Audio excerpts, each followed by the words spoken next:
Good evening students.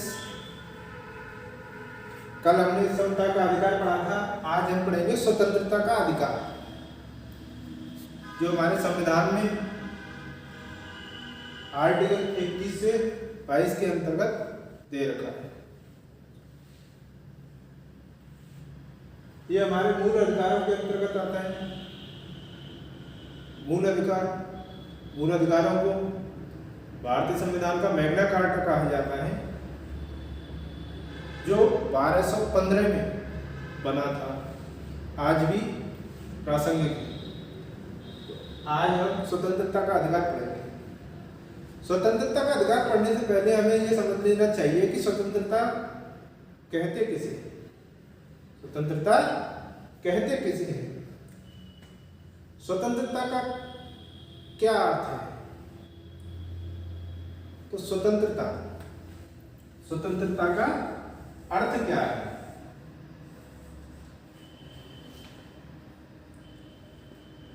स्वतंत्रता का अर्थ है लोगों की गतिविधियों पर किसी प्रकार की रोक टोक की अनुपस्थिति। लोगों की गतिविधियों पर किसी प्रकार की रोक टोक की अनुपस्थिति तथा साथ ही व्यक्ति के विकास के लिए अवसर प्रदान करना स्वतंत्रता कहलाता है। व्यक्ति के विकास के लिए स्वतंत्रता, यानी किसी स्वतंत्रता जो हम कहेंगे तो क्या कहेंगे? बिना रोक टोक के और विकास के अवसर मिल जाए हमें, तो स्वतंत्रता है। स्वतंत्रता का जब भी हनन होता है तो हम कानून का दरवाजा खटखटा सकते हैं। यानी हम अपने अधिकारों के लिए सुप्रीम कोर्ट, हाई कोर्ट तक जा सकते हैं जब भी हमारे अधिकारों का हनन होगा, स्वतंत्रता हमारी छिनेगी। भारतीय लोकतांत्रिक व्यवस्था, जैसा कि हम जानते हैं कि भारतीय एक लोकतांत्रिक देश है। कैसा देश है? लोकतांत्रिक।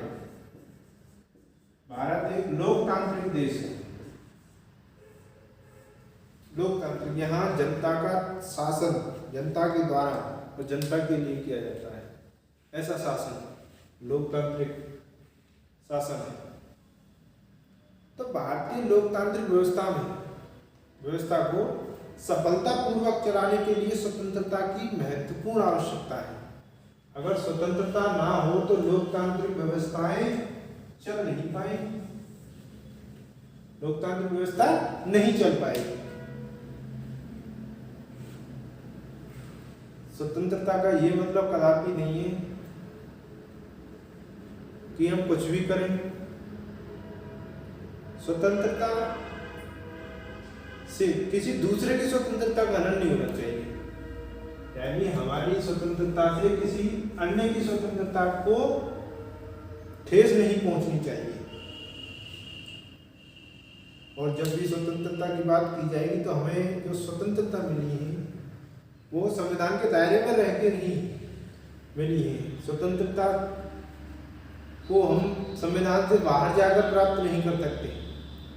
जिन जगहों पर, जिन स्थानों पर स्वतंत्रता को रोका जा सकता है, उसके लिए संसद प्रावधान बना सकती है। ऐसी स्थितियां उत्पन्न होंगी जब इसको रोका भी जा सकता है, जैसे आपातकाल की स्थिति। हमारी प्रस्तावना में भी 5 प्रकार की स्वतंत्रता दी हुई है। कितने प्रकार की? 5 प्रकार। कौन कौन सी? विचार, अभिव्यक्ति,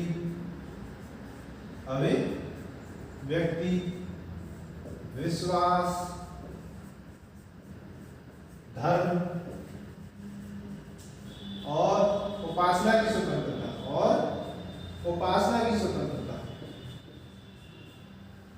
ये 5 प्रकार की स्वतंत्रता दी हुई। कौन कौन सी है? विचार, अभिव्यक्ति, विश्वास, धर्म और उपासना की स्वतंत्रता। ये हमारी प्रस्तावना में दी गई है, हमारी प्रस्तावना में भी दी गई है। अब हम आर्टिकल 19 पढ़ते हैं। आर्टिकल 19, तो आर्टिकल 19 में क्या दिया हुआ है? आर्टिकल 19 जो हमारे स्वतंत्रता का जो अधिकार है उसका पहला अनुच्छेद है, आर्टिकल 19।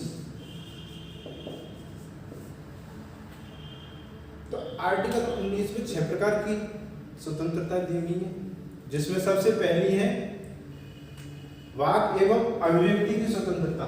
कौन सी है? वाक एवं अभिव्यक्ति की स्वतंत्रता। दूसरी है शांतिपूर्ण और निरायुध सम्मेलन का अधिकार।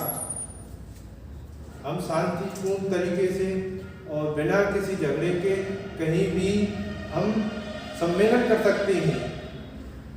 तीसरी है संघ बनाने का अधिकार, जो में स्वतंत्रता के अधिकार में तीसरा दिया हुआ है, उसमें है संघ बनाने का अधिकार। चौथा है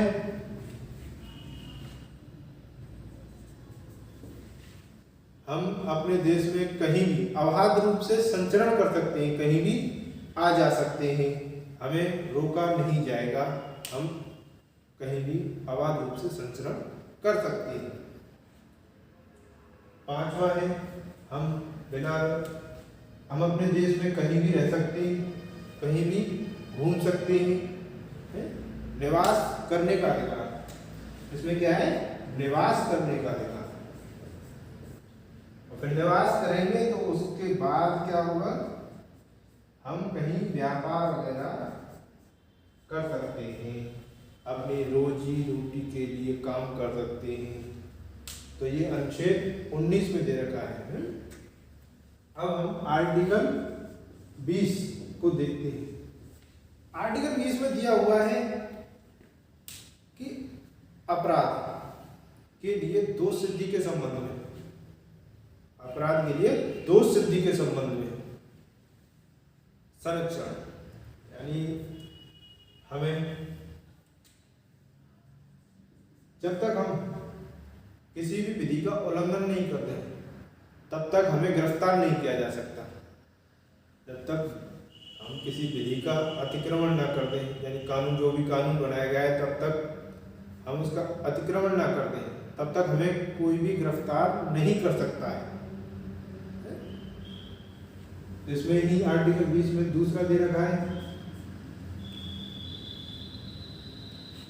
कि हमें किसी भी अपराध के लिए 1 बार से अधिक दंड नहीं दिया जा सकता। यानी किसी का कत्ल करने पर, मर्डर कर देते हैं, कत्ल करने पर सजाए मौत, धारा 302। अगर हमने 10 मर्डर कर दिए तो हमको 10 बार मौत की सजा नहीं दी जाएगी। तो एक ही अपराध के लिए अलग अलग दंड नहीं दिए जा सकते।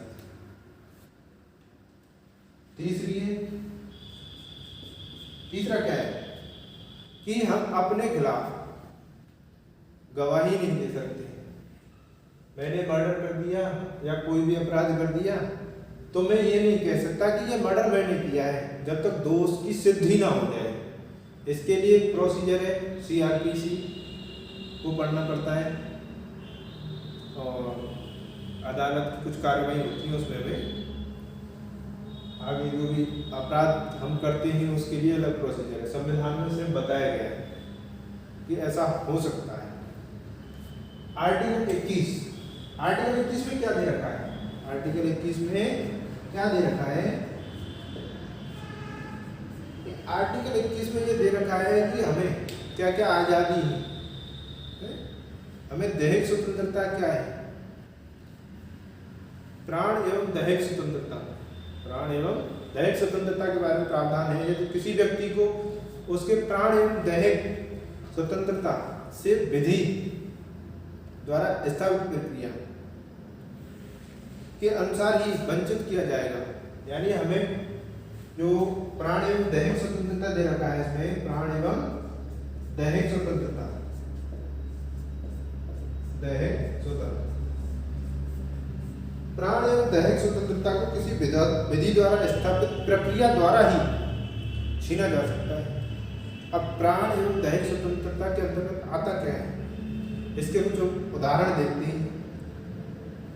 जैसे जीवन रक्षा का अधिकार, जीवन की रक्षा का अधिकार, ये प्राण दैहिक स्वतंत्रता के अंतर्गत आता है। आर्टिकल 21 एग्जाम के पॉइंट ऑफ व्यू से बहुत ही इंपॉर्टेंट है।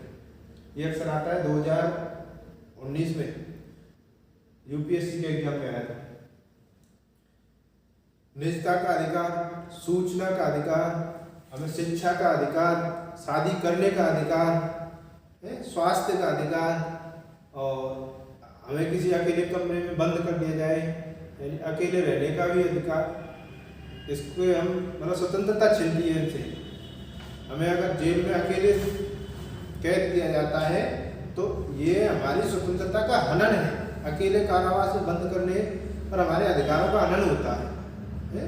निःशुल्क कानूनी सहायता का अधिकार, यानी कानून, हमें किसी अपराध के सिलसिले में अगर गिरफ्तार कर लिया जाता है तो हमें कानून से परामर्श करने का अधिकार है, यानी हमें ये प्राण एवं दैहिक स्वतंत्रता के अंतर्गत अधिकार मिला हुआ है। अगर बंधुआ मजदूरी करने के विरुद्ध अधिकार है, यानी पहले क्या था, बंधुआ मजदूरी चलती थी, तो बंधुआ मजदूरी के विरुद्ध अधिकार, यानी हम बंधुआ मजदूरी नहीं करेंगे, इसका विरोध भी कर सकते हैं। ये हमें स्वतंत्रता के अधिकार के अंतर्गत दिया गया है। और बहुत सारी जो उदाहरण हमें देखने को मिलते हैं यहाँ पर हमारी स्वतंत्रता का हनन होने लग जाए, वो आर्टिकल 21 में आ जाएगा। हमारी पर्सनल लाइफ से जो भी चीजें जुड़ी हुई है वो आर्टिकल 21 के अंतर्गत आ जाता है। हमें 21 का आर्टिकल अनुच्छेद 21 का, इसमें क्या दे रखा है कि राज्य, जो हमारा राज्य है, देश 6 से 14 वर्ष तक के सभी बच्चों के लिए निःशुल्क शिक्षा का प्रावधान करेगा।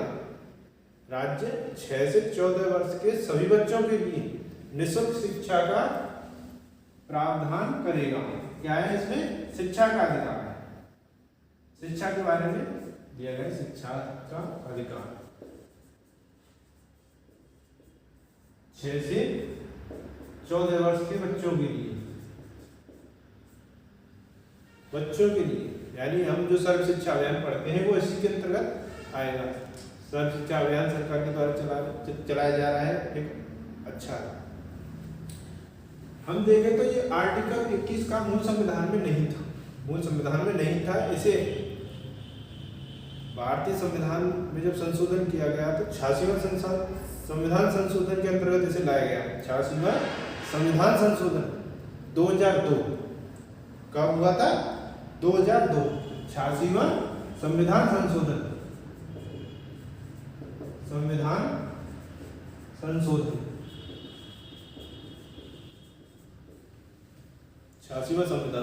2002।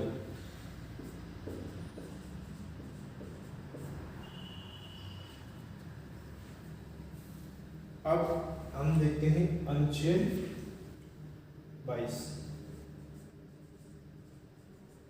अनुच्छेद 22 में क्या दे रखा है कि व्यक्ति को गिरफ्तारी एवं निरोध से संरक्षण प्रदान किया गया है। यानी व्यक्ति की गिरफ्तारी किन स्थितियों में हो सकती है, तो किसी व्यक्ति को गिरफ्तारी एवं निरोध से संरक्षण प्रदान करता है। और दंड, ये दो हिरासत होती है, 2 प्रकार की हिरासत। एक होती है दंडात्मक,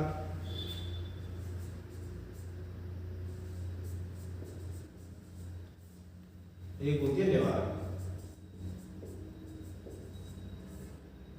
ये हिरासत 2 प्रकार की होती है, दंड विषयक और निवारक। दंड विषयक में हम ऐसी सजा दे सकते हैं जैसे कठोर कारावास की सजा देती है, तो ये दंडात्मक है। निवारक में क्या होता है, इसमें हम किसी व्यक्ति को गिरफ्तार कर लेते हैं। गिरफ्तार इस वजह से करते हैं कि वो उस पर शक होता है कि वो कोई अपराध ना कर दे, कोई अपराध ना कर दे, तो ये निवारक है। यानी हमें किसी घटना के या दुर्घटना के या अपराध के होने की आशंका हो जाए तो उस आधार पर पुलिस हमें गिरफ्तार कर सकती है। अगर पुलिस को शक हो जाए कि ये इस बंदे पर शक है तो हमें गिरफ्तार कर सकती है, वो निवारक हिरासत होती है। अब निवारक हिरासत के अंतर्गत कुछ प्रोविजन दे रखे, यानी जिस व्यक्ति को गिरफ्तार किया गया है उसके लिए क्या अधिकार हमारे संविधान में दिए गए हैं। तो हम सबसे पहले देखेंगे तो उसको ये जानने का अधिकार है कि उसे गिरफ्तार क्यों किया गया है। आर्टिकल 22 में कुछ प्रोविजन दिए गए हैं। तो जो अपराधी मतलब जिस व्यक्ति को निवारक हिरासत में लिया गया है उसको ये सूचना का अधिकार है कि उसे गिरफ्तार क्यों किया गया है। दूसरा क्या है, उसे कानूनी सलाह लेने का अधिकार है, यानी अपने वकील को वो चुन सकता है, वकील से परामर्श कर सकता है, वकील से परामर्श का अधिकार दिया गया है। और उस व्यक्ति को 24 घंटे के अंदर नजदीकी मजिस्ट्रेट के सामने ले जाना होगा। इसमें 24 घंटे में जो भी हम रास्ते का सफर होता है उस टाइम को हम नहीं ऐड करते हैं, यानी यात्रा के समय को इसमें इंक्लूड नहीं करते हैं। 24 घंटे के अंतर्गत उसको नजदीकी मजिस्ट्रेट के सामने पेश करना होता है। और दंडाधिकारी जो मजिस्ट्रेट होता है, जो दंडाधिकारी होता है, उसको ये अधिकार होता है कि बिना अतिरिक्त निरोध दिए उसे 24 घंटे से ज्यादा हिरासत में नहीं रखा जा सकता है। 24 घंटे से ज्यादा हिरासत में नहीं रखा जा सकता है। तो ये हमारा स्वतंत्रता का अधिकार था, जिसमें आर्टिकल 19 से 22 हमने पढ़े, जिसमें हमने जाना कि स्वतंत्रता क्या है। स्वतंत्रता हमारे प्रस्तावना में कितने प्रकार की दे रखी है। आर्टिकल 19 क्या है, इसके अंदर में जो 6 स्वतंत्रताएं दी गई हैं, 6 स्वतंत्रता के अधिकार दिए गए हैं। आर्टिकल 20 जिसमें दे रखा है कि हमें किसी भी अपराध के लिए दंडित नहीं किया जाएगा एक, और हमें कोई भी सहसा गिरफ्तार नहीं कर सकता।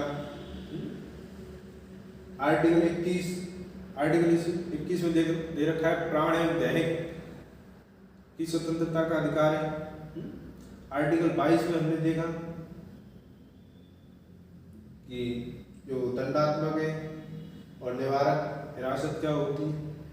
जब निवारक हिरासत के अंतर्गत किसी को गिरफ्तार कर लिया जाता है तो उसके क्या क्या प्रोविजन हैं, ये हमने देखा। कल हम पढ़ेंगे शोषण के विरुद्ध अधिकार और धर्म की स्वतंत्रता का अधिकार। आज के लिए गुड नाइट।